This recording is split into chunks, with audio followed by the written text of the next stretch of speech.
This is gonna be the ultimate barbarian build guide. I'm gonna share with you my AFK farming build, my farming build, dungeon build, raids build, PvP builds, everything that you wanna know to take the most benefit for your barbarian. There are a few that are beginner friendly, there are a few that are a bit more advanced, but I'll let you guys know. Feel free to copy any of them, and also most of these builds that they are here on my armory, they are already have a video. I'm gonna put them down below so you can go and check them in full detail. So let's dive into the AFK farming one. Pretty much all you need, it is this helmet that whenever you are in the Undying Rage state, you're gonna start counter-attacking, and then you use like the 6 pieces Vitus Urge and 2 pieces Mountebanks to proc like this self-healing, and then you pretty much set. After this, you just move your character to some open world, you stand around, like you let your mobs attack, then pretty much they all gonna die because you're gonna keep reflecting some damage. For the next build, this is literally the fastest build that there is for Barbarian, because this is like the Furious Charge one. It is absolutely insane. So the way we do, we just buff up, and as we start killing mobs, there is like a special gear that you can put like with the clandestine and all these things that you're just gonna become extremely fast. Have in mind that for this build you kind of want to have your trick shot gem, and here when it comes to all these instances you can just copy, but pretty much you're just gonna be like super fast with the fury charges running through the mobs. You're gonna have your sender pretty much proccing in the back, and then you have 2 pieces variants and 2 pieces augment to increase the burning effect that comes from using the Sunder. And then we pretty much are using the 4 pieces Vitus Urge, so 2 pieces to increase the duration of our buffs, and the 4 pieces, so the more attack speed you have on this Furious Charge build, the faster you gonna go. It is incredible. It's the one that pretty much I use to farm open world, and whenever I just want speed, this is the one I go with. The other farming build, this one, it is a very relaxed build that you can pretty much farm anything. If you don't want to go with the Furious Charge, you just want to buff up and run, well, this is your go-to build. Pretty much here we are just using the power of like the Wrath of Berserk, the Immortalized Sprint, and the Chains, and pretty much like the gameplay, you just buff up, you run, and everything is gonna die. In the back you're gonna see that we're leaving this trail behind, and it is on purpose because here we're not using the Sunder, we're using the Sprint, because like sometimes the instant damage is not enough, and the burden will come actually very clutch to kill the mobs that you leave in the back, and the Chains, so you don't really always have to go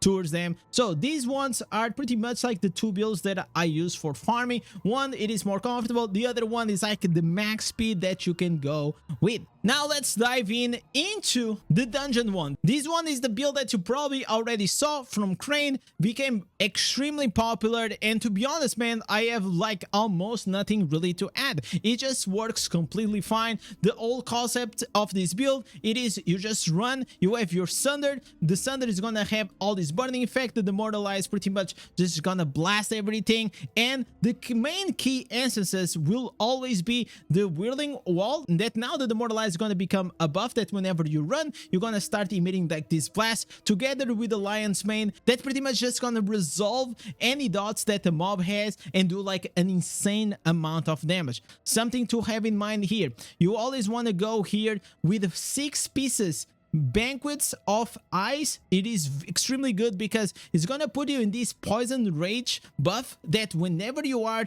and you resolve that, you're gonna see some serious numbers. I already saw like 3-4 million damage. It is actually very crazy. And the other one is gonna be 2 pieces Vitus Urge. For the skills you have right here, for the Slayer, pretty much you wanna use like the top row for the dots, and like the 2 shield ones for the bottom, and then we wanna go here with the Dead's Release. I'm also gonna link down below this Crane build because he's actually pretty good and I also been using. There is also a second variation that you can actually remove the Sprint if you don't want to use this one, and then you replace the chest piece and the pants with pretty much the Shackles Fates and the Buried Talents, and now you're gonna put the Chains, and the Chains you're gonna start pulling also those mobs, applying the damage of loss of control, and also boost your damage even more but you're gonna lose a bit of mobility, but maybe for you guys actually can be better. Another option that I saw on the Crane's video, it suggested that you guys could actually go and also put like the steel lamprey,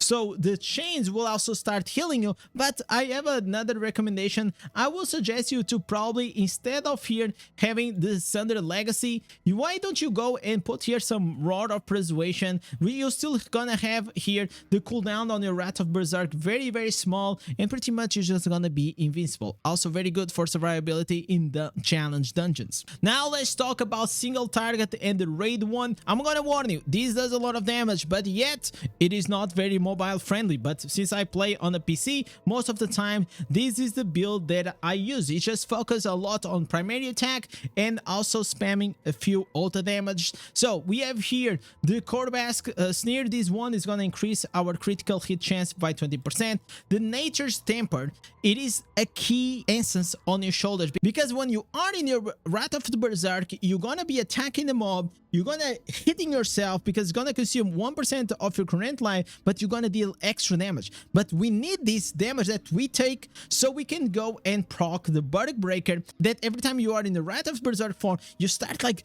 doing this spin AoE, which is like incredible. And we also gonna start proccing the Ardent Favor, that every time that you take damage, you're gonna start stacking this lacerate attack speed until 45%. So Nature's Temper, Ardent Favor, and the Bardic Breaker are the core key instance of this build. They are super strong whenever combined together, because the synergy is just incredible to do a lot of damage. Then we have also here the Flicker Sound, so we have an extra auto damage. Then we have the Rending Bite to add here some bleeding damage. We also have the Shackles Fade and the Bearing Talons to increase our damage, and we have the Chains. It works extremely good. And then we're using the 4 pieces Grace for the extra damage, and we are using the 4 pieces Vitus for the extra attack speed. When it comes here to the Paragon, we are using the Unseen Dynamis, Uncanny Gifted Fury, Superiority, and also the Lightning Rod. So this build works extremely well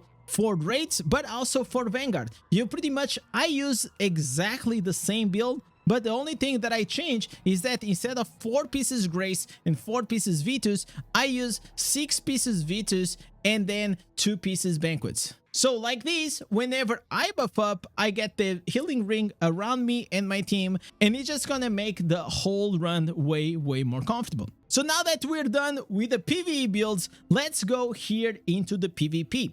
As a low resonance barb, I will recommend you that the best build that there is right now, it is still the Spartusk, because the Spartusk is gonna allow you to pretty much dispel Undying Rages, the bubbles, all the buffs that Crusaders have. It is extremely strong.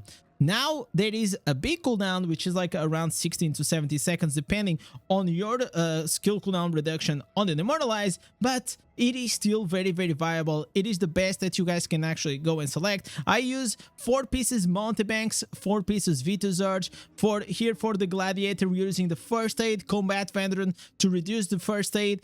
We're using the Cheat Dead Uncontrollable and the Grizzly Veteran. And then for the Special Legendary skill, we're using the Benefactor. These works still extremely well. I still use it sometimes, but it's just like been so many months that I've been playing with Spartus that I try to play with something else. But again, if you are low resonance PvP Barbarian, this one, it is the go-to build for the legendary ranks. Now the other one, if you are a Barbarian and maybe you were like high mid resonance and you want to be the carry of your team, well, this is still one of the best PvP builds that there is, that now we are going into a more active playstyle. Now whenever using this, you want to be on the eyeball, you also want to be able to do a lot of damage. So we are using 4 pieces Mountebanks, 4 pieces Vitus, and we're using the Corbask to give the crit. We're using the Broken Calling, that every time that you are in Wrath of Berserk, you are immune to knockbacks. Then we have the Shackle Fate and Buried Talons for the chains, and then pretty much everything else is going to be to boost our Flicker Tone, our auto damage, with the Stonefall giving us 20% more damage. The Rage Call is gonna give us a slow, and here you have 2 options. Some people like to use the Rod of Persuasion, so it gives you a self-healing that whenever you go with the auto, you also heal yourself. Have in mind, if you're low resonance, attacking, like higher resonance, you're not gonna do much damage. So the Rod of Persuasion self-healing may not be the best choice, and in that case maybe you can actually go and put a Bug Breaker, so whenever you take damage on the idol, you're still gonna keep doing that AoE damage, like spinning around, and that can be actually more beneficial for you. The other way, when it comes to the set items, I use always the same.